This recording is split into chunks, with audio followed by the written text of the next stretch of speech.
I love seeing the dads. Yeah. Watching the fathers who are not only just amazed, but most of the time, like, teary and like, oh my God, I made that. Like, there's this prideful moment. It's time for Backstage Chats with Women in Music, where the stories and voices of female music makers inspire women like you to be dreamers, to be rule breakers, and to unleash your inner rock star. Podcasting from Austin, Texas, the live music capital of the world, here's your host, Thea Wood. Jamie Bahr isn't just the lead singer and bassist for psychobilly trio Danger Cakes, she's also a superhero to hundreds of children in Austin, Texas. As executive director of Girls Rock Austin, Jamie helps pave the way for the next generation of female music makers. Visit our show notes for links to Jamie's music, YouTube videos, social media, and more. We'd like to thank the Inn at Newport Ranch for making this episode possible and supporting the Backstage Chats Foundation. Now, let's start the chat.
Welcome to Backstage Chats with Women in Music. I'm your host, Thea Wood.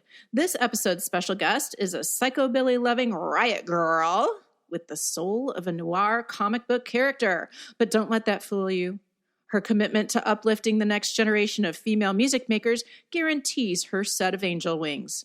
Meet the lead singer, songwriter, and upright bass player of Danger Cakes, Jamie Bahr. Welcome, Jamie. Thanks for having me. Oh, you're so welcome. It's great to have another ATX girl here. And we are actually in our studio today chatting instead of backstage, but that's okay. We definitely want to get started off on the right foot, which of course always means the Shakedown. These are a set of standard questions we ask all of our special guests, and I would love to start with that. Are you ready? I am indeed. Excellent. Okay. Who was your first concert? Well, my first big arena concert was the Goo Goo Dolls, Sugar Ray, and Austin's own Fastball. And it was very memorable because my mother, all 5'2" of her, decided to take us into the pit. And yeah, I know, a pit at Fastball and Sugar Ray and Goo Goo Dolls, not something you would think of. But there was, it definitely happened. And we went into the pit, and my mom was, very protective of us, but there was this one woman who kept coming over, and she was kind of, very intoxicated, and she was rubbing up against my mom, and my mom would, say, like, excuse me, please, this, my family, please, try to step away from her, and the woman would be like, oh, honey, you like it. This is also in upstate New York, hence my accent and the following characters. And then my mom asked her to, kindly put out her cigarette because she was waving it above our heads and ash was going into our hair. And the woman was like, ugh. But she complied. And then she started yelling only like a minute later, going, who's got candy? I want some bleep candy. And my mother was prepared for a concert with children and had a mini backpack because it was the 90s, filled with snacks and little water bottles. So she pulled out a bag of crispy M&Ms and handed it to this woman in, I'm guessing, as an olive branch. And the woman looked at my mother and she said, "You stupid old bitch." And my mother just looked at her and went, "I'll cut you. I will cut you." And my friend and my sister and I just all, our jaws dropped. We're like, "Oh my gosh." Never had I ever seen my mother act so like just crazy in that moment. But it was awesome. It was one of those things where I'm like, man, my mom is a tough cookie. And that woman just was like, "You're crazy. You're crazy." And my mom looked at us and she said, "It's not the fact that she called me a bitch. It's that she said I was stupid and old." So I will always remember that because I always say, "Is Mary Bahr going to have to cut a bitch?" Anytime my mom gets a little frustrated with anything. It's great. Well, that would certainly make it a memorable concert. And thankfully, Mom, took the high road as long as she could. But when it came down to it, protect your babies, protect yourself, right? Exactly. Happy Mother's Day. Yeah, and happy Mother's Day. Next question. What was the first album you bought with your own money? Boys to Men, Coolie Bop High Harmony on cassette. God, if Boys to Men and En Vogue were together on the same bill, that would be like my childhood dream bill. Okay, well, and we'll ask, that's a little surprising because of the kind of music that you play, but we'll talk more about that in just a minute. Next question. Which artist or band is in heavy rotation on your playlist right now? Well, I have an eclectic list of songs that I listen to. So I venture from the really old swing. I love, Benny Goodman, and Ella Fitzgerald has always been one of my heroes. I, started singing jazz because of her, and she's still just, every time I listen to her, I feel like it moves me. Who else is new? I was just at the Church's concert, and I have been all about them now.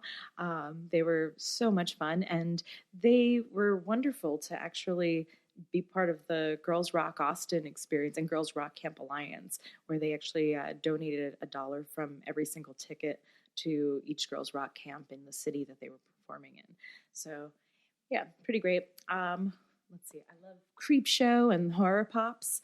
A lot of lovely ladies in psychobilly bands. And locally, one of my favorite bands in Austin is Stretch Panic. They are this kind of pop punk femme group, and they are just so much fun, and just gets you so like charged and ready for your day. Well, audience, we have a number of names there for you to look up and get familiar with if you are not already. Thank you. That was great. Next question. Which woman has had the most influence on your career? Does it count if she's a fictional character? Absolutely. Jem from Jem and the Holograms. I know, kind of ridiculous. But I had a Jem birthday party from the time I was like 5 to, 14. No, just kidding. It wasn't that old. But there were a lot of Jem birthday parties, and I love Jem. I love the fact that she was not only a rock star, but she still maintained her like business side of things. She was running a record label, and on top of it, she was still a do-gooder. She had the Starlight Foundation, which was her home, like basically a foster home, and for homeless youth. And I'm like, man, as I've grown up, I realized I have totally like aligned my career with Jem. Being from going from playing in all of these bands throughout the years, I came to Texas from upstate New York in Kingston, the Woodstock area, and by playing with a band called Punk Blues Review, PBR, and they did punk rock versions of old blues songs. And up until that point, I had been a jazz singer, and before that, I did opera all through. So I'm classically trained, and I came down here and I fell in love. I met my husband at my very first show during South by Southwest in 2009. On top of all of that, going back to my Jem and the Hologram comparison, I have Sugar Skull Media, which is my record label / publishing firm, where we put out, Danger Cakes albums, as well as my husband's comic book series, Halloween Man. And then the side character spin-off, Dr. Lucy Chaplin, Science Starlet. And we'll talk a little bit more about that in a second. So, but I'm also the editor for the comic book. And then, I was in a really bad car accident a few years ago and had a brain injury. So I used to drive to all of these students' homes and these shelters. And after that point, I needed to take a break from driving around Austin in this horrendous traffic we had. I had a pretty bad brain injury that causes a speech impediment. So I really have to concentrate on what I'm saying in order to not stutter sometimes. I try to give myself a break. But I was always, since I've been in Austin, I was in love with Girls Rock Austin, where I had been invited to perform at one of the lunchtime performances for the camp and with Danger Cakes. And we were just in awe. I mean, it was amazing to see not only all of these kids together in one room, but this whole community of women coming together. And I mean, every type of woman is just represented. We have people of color and different religions and, sexual orientations and gender identities. And it's so amazing that it's this overwhelming feeling. And, I was just like, I'm hooked. Like, I gotta come back. And that was my first time being there. And then I started volunteering. I volunteered every summer. Then I became president of the board and, now I'm executive director of Girls Rock Austin. So I think between executive director of a nonprofit, music / publishing firm, and I'm in my band Danger Cakes, and then I'm also an upright bassist for an LGBTQ bluegrass Americana band called Brand New Key, and the upright bassist for a Irish punk band called Before the Devil Knows You're Dead. So I think that's kind of gem-like. Well, to be honest, you are the first person who has quoted a cartoon character as their main influence. Next question. Let's see here. If you could have dinner with any woman, dead or alive, who would it be? I'm going to steal a little page out of your book, and I'm going to say I'm going to have a dinner party. One, because I love dinner parties. I throw them all the time. I love to cook. I earned the name Danger Cakes. I would bake a lot of cakes and have a wonderful tea party with Dolly Parton, Janis Joplin, Ella Fitzgerald, of course, and of course, I'd ask Billie Holiday to come too. I don't know if she'd want to, but I'd hope she would make it.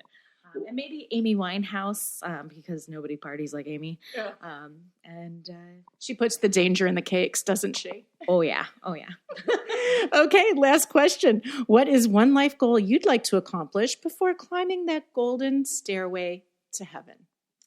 Well, it's funny. I'm not a very competitive person.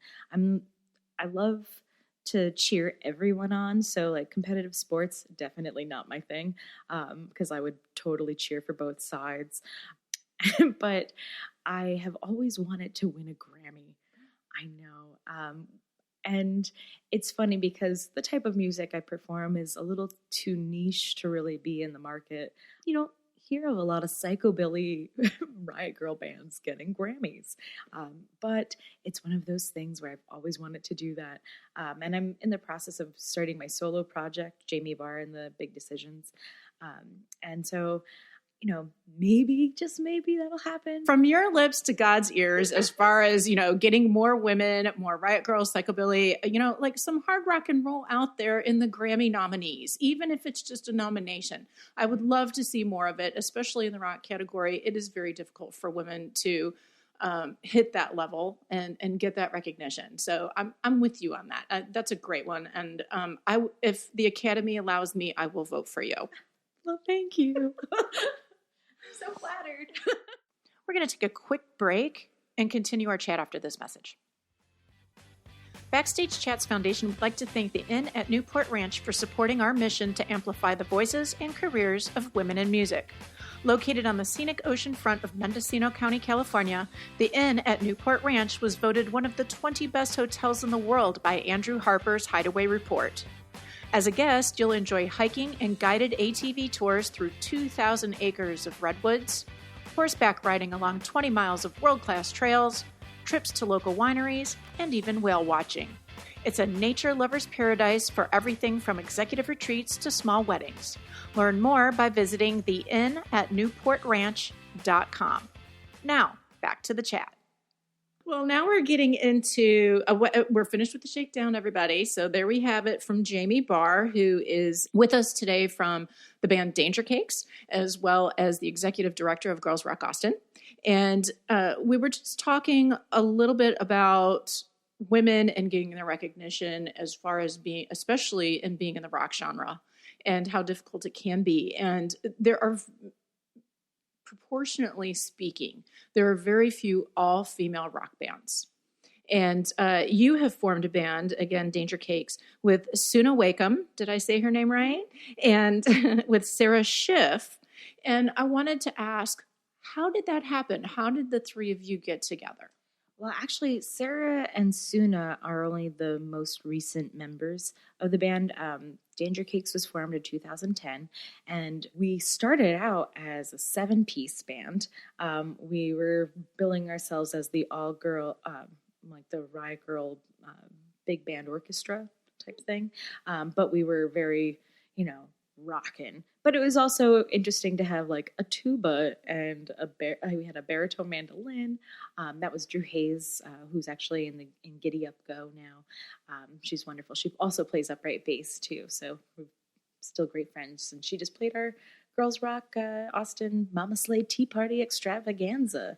But yeah, we had a really big band, and women have come in and come out. I'm just always really made sure that only women or people who identified as female were a part of this band. I'm fine with playing in other bands with men and whomever else, but I wanted Danger Cakes specifically to be an all-female group just because there's not that many out there. And, we really have to push harder to have more representation. And I think, it's hard for women in general because there's so much expected of us. You're expected to finish school and go to college and get a degree. And then from there, even if you, do that or don't do that, you go on to a career, and then you're expected to marry and have a baby or 5 or whatnot. And, but still keep everything going. And then be in a band. It's really difficult. So a lot of women have to make that choice of, okay, am I going to have a family or am I going to have a family of musicians? And it's interesting because I do not cue people to talk about this decision that it seems women are forced to make. And yet a number of women that I've interviewed bring that up as something that they have to contend with as far as making a choice between music as a career and raising a family. And I think it's very interesting because men don't bring that up as a choice when speaking to the press or whoever else. So it's just a testament. I just wanted to point it out to the audience that it's amazing how often this comes up as an issue. Well, I always think about the few female fronted bands or all female bands that I know, just mainly locally, like, Kathy Valentine's The Bluebonnets, and Lauren, her last name is escaping me at the moment, Ume. These women have children. Chris Nine is another one. She's in a bajillion bands, and she's one of the most talented musicians I know. But she's also has a child and a great career on top of that, and the family life, but is still like making a go of it. And I just have such admiration for these women to be able to do all of this and, not have any bald spots from tearing their hair out. Not having an anxiety attack every hour. Exactly. And, I think about how frustrating it is to me that, I would love to just be a band. We're an all-girl band. Someone has to describe our genitalia in order to describe our band. You never hear people saying, oh, that all-male band, like Guns N' Roses, or, you hear like boy bands, but those aren't actually bands, they're groups. But it's still like, there's no reason to just have us that way, except for the fact that we're not represented. So until it becomes like a normal thing and people aren't like, oh my gosh, an all-girl band, wow, you never see that, we're going to have to be called an all-girl band. So, we'll wear our badge of honor and be proud. That's right. Proud indeed. So we talked about family, and many times that's a planned decision, but sometimes unplanned things happen. For example, your 3-song EP, Gloomy Girl, was released after you had a serious accident in Paris, ending a tour that Danger Cakes was doing. And I wanted to find out what exactly happened in Paris. Well, it was, up to that point, had been an amazing trip. It was our first tour out of the United States. We've toured almost every state in the continental U.S., but hadn't hopped the pond. And then, I did a solo gig in Paris, and then Sarah and Suna met up with me in Spain, and we toured through Andalusia at the Pueblos Blancos Music Festival. And before we left to come back to New York, we're going to fly out of Paris so we could have another day or two there. And so we arrived in Paris and had a wonderful day filled with macaroons and, crepes and every wonderful French thing you can imagine. And actually, I think went and saw Jim Morrison's, grave and everybody. Very defaced grave. Yeah. And Oscar Wilde. We were on our way from our Airbnb to the airport, and we got on the train, and it was rush hour. And, I thought we had enough time. So we were kind of just leisurely getting there. And I had all of my bags. And, we were at this one stop, and suddenly it was like an influx of people and standing room only. And man, I felt like I was back in New York. This train was just so cramped. And this man at the next stop tried to get off and didn't, say excuse me or pardon or anything like that. He just pushed through me and Sarah and another woman, and he hooked onto my carry-on bag. And so I said that I had that car accident, so my left side was the side that was injured, and I have some weakness in my left hand, and so I was holding on with my left hand to the railing, and he pushed through, hooked on my bag, and I was trying to not let the bag go, and he pulled the bag out and literally kind of shoved past me and another woman, and we both fell out of the train, and it was just starting to move again. And they stopped the train, but my foot had actually gotten caught in between the train and the platform, like everyone fears. Oh. Yeah. Oh. And I broke my right phalange in my foot, right, basically my pinky toe, bones, multiple. Got back up, jumped back in the train, and just was like, oh gosh. Okay. And from there, show no weakness. Yeah. And, was heavily breathing, trying to just make it through to the next, to our stop and at the airport. So then we get to Charles de Gaulle, and I get out of train, and we realize the security lines are ridiculously long, and we get through and, realize we're super close to missing our flight. So we have to run, and I'm hobbling with my bags and, running on a broken foot. And we get to the gate, and they had just closed it, and they were like, sorry, we're not going to let you on. And I was like, please.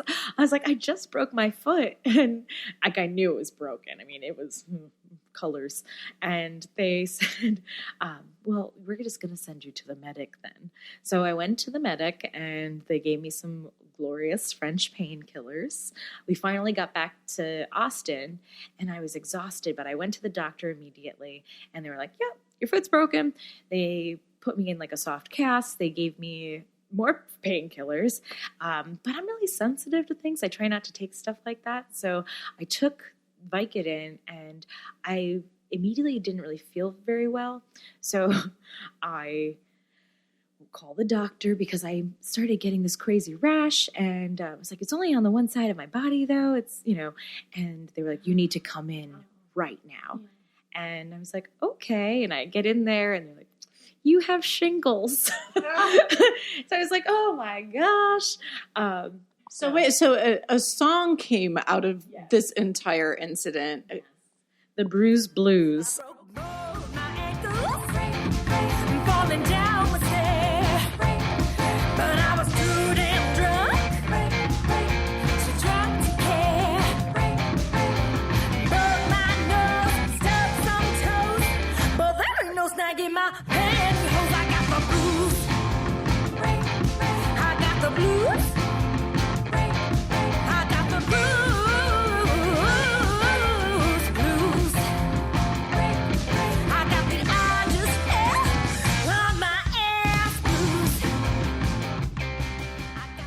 It's not just about, my breaking in Paris, but I am just a pretty accident-prone person.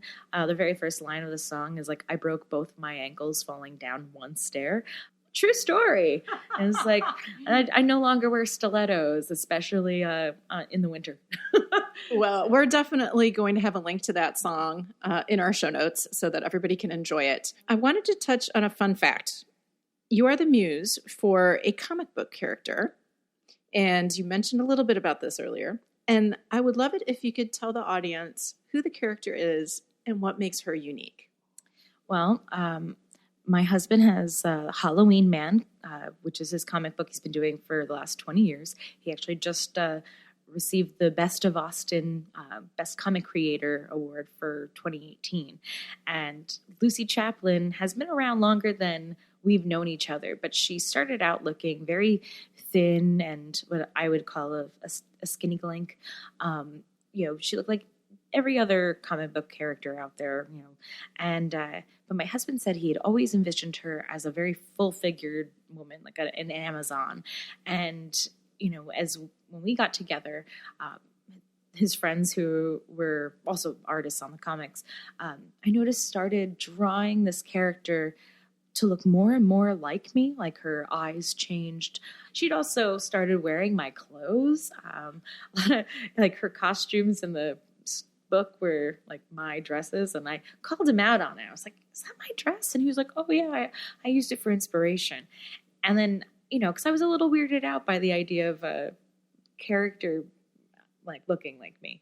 And, but I've come to really understand the is it life imitating art or art imitating life because of this book.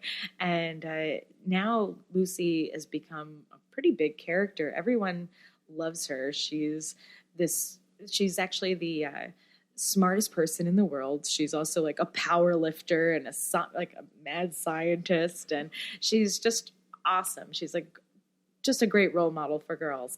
And in the comic, she actually became a full-figured woman in one of the issues called Eye of the Beholder. So if you're looking for a good place to start with the Lucy Chaplin series, I recommend that one to start. I know it's definitely a little strange, but I've gotten used to it. And now I'll even cosplay for my husband. I say for my husband at conventions. It's not just, Mm-hmm. I kind of like that. That's kind of fun. And, and here's what I think this is a really good lesson that women of all ages can take away is that to embrace who we are physically, mentally, spiritually, because being just like everybody else isn't going to do a whole lot for you. Being yourself and surrounding yourself with people who appreciate that, I think is a huge part of happiness. Oh, yeah. And especially as we get older, a lot of people think that a lot of these body image issues go away, and they don't. I appreciate that you shared that story with us because it just, once again, says, love who you are and surround yourself with people who love you for who you are. And yay, next thing you know, you're a comic book queen. Yeah. And I feel like it's funny because everything ties back into girls rock. I was saying before about Sarah and Suna. I had met them, both of them, through Girls Rock Austin. We became friends, and when the opportunity came for, I was like, oh, I need a few new musicians. I need another guitarist and another drummer. They were both thrilled to kind of, take that opportunity. And I think about the comic and how everyone envisions Lucy as, she's not the normal, well, actually she pretty much is the normal standard of body type of an American woman, but, not what's represented in the media mostly. So the thing with Girls Rock is that we always want you to be the best version of yourself. And it's not the best version of what other people expect of you. It's what you think of as being the best version of yourself. Your ideas matter, and you need to be able to feel that confidence to convey those ideas, because they're worth hearing, they're worth sharing. And that's a big reason why I'm so dedicated to Girls Rock Austin. Well, they are lucky to have you. And I just want to let our audience know that Backstage Chats Foundation, which produces this podcast, Backstage Chats with Women in Music, we are raising funds to create a scholarship grant for Girls Rock Austin, because we totally believe in what your group is doing, and we're very excited about it and can't wait to see all of this in action when we hit this in 2020. But I would like to end our interview with a story that really touched me that you had shared about a young girl who was a refugee who came into the Girls Rock Austin summer camp. This was a girl who obviously had had a very tough start in life, and she was very quiet and almost a little wallflower. Would you please share what happened when she arrived at the summer camp? Well, this was several years ago, and she had come from Mexico, and her family was actually getting their citizenship the same day as our showcase that Saturday. So and that was the only thing she kept talking about. And her English was pretty good, but she was still having like confidence issues. So she was extremely quiet. She just really, had a very beautiful voice, but it was so tiny. She would just hold, her lips would like curl around the words so they just wouldn't come out of her mouth. And then after class, she told me she wanted to try to sing at the Girls Rock open mic that we have on the Friday of camp. And so she started practicing with me, and, I was like, I'll accompany you. Like, I think you should totally do this. And she was like, really? You think I will sound okay? I'm really nervous. And she was like, oh, okay, I'll do it. I'll do it. And, we practiced, and she sounded lovely, but so quiet. And then Friday came around, and, she had really kind of made some friends and was getting more like excited, and, was taking chances in her band. And she did the camper open mic afternoon.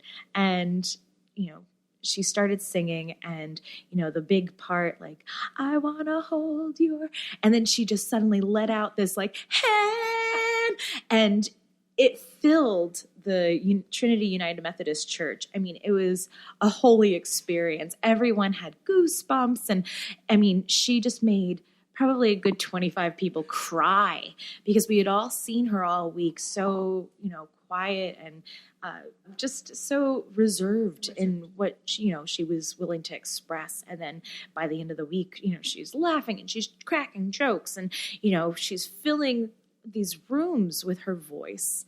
And her mother at the showcase, they had just come from getting their citizenship papers signed, and she was just ecstatic. And the mother said, "What did you do to my daughter?" And I was like, "What do you mean?" And she's like, "She's a different person. She's so different, and in the best way possible." And I just, like, she gave me this big hug, and she cried on me, and I was just like, oh, I love it. I mean, that's one of the things, especially at the actual showcase, when the campers are rocking out and they're throwing their guitars behind their head. Right. Maybe these girls have never played guitar before, and in 1 week they're, throwing them behind their head. They're rock stars. Exactly. They're dropping on their knees, playing and sliding across stage because they've suddenly got this, new chutzpah to go do these things. And, it's amazing. And what I love is not just the fact that the moms are just like, yes, look at my daughter. And they're, every woman's always like, God, why didn't they have Girls Rock Camp when I was a kid? Mm-hmm. But I love seeing the dads. Yeah. watching the fathers who are not only just amazed, but most of the time like teary and like, oh my God, I made that. Like there's this prideful moment, and you don't always see that with fathers and daughters. So it's just amazing. It is a testament to how A, music unites, and B, how it can give confidence. And one of our things that we always say is unleashing your inner rock star. And clearly with this little girl, that happened. And this is the reason why we at Backstage Chats Foundation support your cause, because we see all of the positive changes and movement forward that it can make for girls or, the gay and lesbian community, those who are transitioning, whatever it may be. And so I just want to say thank you for being the champion of these young ladies and sharing their music with us. In fact, in our show notes, we are going to have posted the Girls Rock Austin video link as well as a song, so that everybody can listen to some of the amazing art that these girls are creating in a very short period of time at a young age. It's a really catchy punk rock song. You're going to have it stuck in your head for like maybe ever. Well, see, and there you have it. So I just want to say thank you so much for coming to the show today, Jamie. We are thrilled to have you and can't wait to hear more from you and Danger Cakes. We will have social media links in our show notes and make sure that everybody can get to you. And back to our audience, folks, we say this at the end of every episode. Why do we love these ladies so much? Because they remind us to be dreamers, to be rule breakers, and to unleash our inner rock stars. Have a great day. That wraps up another episode of Backstage Chats with Women in Music. Hit the subscribe button and never miss an episode of Backstage Chats with Women in Music. This podcast is a production of the Backstage Chats Foundation, a non-profit that is on a mission to eliminate gender disparity in the music industry by amplifying the voices and careers of women in music. You can make a difference by donating to the cause. Visit backstagechats.com and click the donate button today. This episode was produced by Allison Holly.